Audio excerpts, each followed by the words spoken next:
you one quick question here? I was talking with Mario Santoyo last week. He's with the Latino Water Coalition. I'm sure you've heard of his name. Heard his name. And he gave us a number, and he was saying that the water that goes through the delta to the ocean was 65%. Do you know anything about those numbers? Because that's a hard number for me to swallow. There was a drought conference at Fresno State today, and unfortunately I had to miss it. My supervisor, Carl Carlucci, though, gave me a very brief update. He said, and this was one thing he did tell me, he said that whoever did the presentation there, I think it was from Department of Water Resources, said that 75% of the freshwater river flow from Northern California that enters the Delta is meant to keep that saltwater barrier, 75%. And, you know, depending on that percentage, then that saltwater barrier will move within the Delta, and that's when we start having areas that are usually freshwater begin getting impacted by saltwater. So I can only say that that's the number he heard today, 75%. I'm sure in some years it's less, depending on, you know, if we have higher stream flows, they need less to keep that barrier, and so more can be diverted. There's a lot of talk about some flexibility with the EPA during the time of this, disaster, this emergency before it's a disaster. Yeah. And, I kind of wonder if it would take a city like Coalinga, a western, valley city, fairly big, to spearhead something like this, saying, hell no, we're not going to reduce. In fact, why don't you, why don't you turn our water off? Yeah. That kind of thing. Because then I wonder, at first people would be scared. They'd say, that's radical. But I wonder, because EPA is radical. Yeah. And you see 75% of the water, really? Yeah, going out to the ocean? What if we were to, ease back on that a little bit while the water bond, got in place and started producing some water? What if we were to ease back? It's a give and take, because the EPA isn't something that's been around since time began. This is something that humans also created.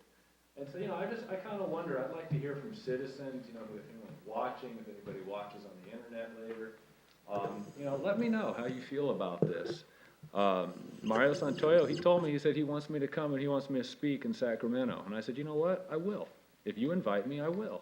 And I want to know if the citizens back that, or if the citizens just want to put their head in the sand and say, well, we accept whatever comes from the government.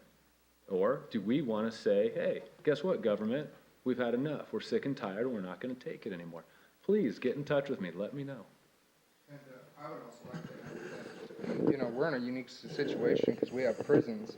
And I noticed that when you did your water thing, I think it was last time, you had a chart up and it had the 4 biggest water users in Coalinga, but the people were not listed on that list. They are the biggest.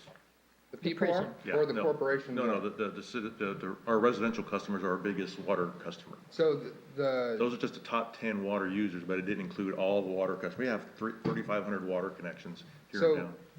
I'm just curious, how much does the state hospital use on their prisoners compared to how much the citizens of Coalinga use?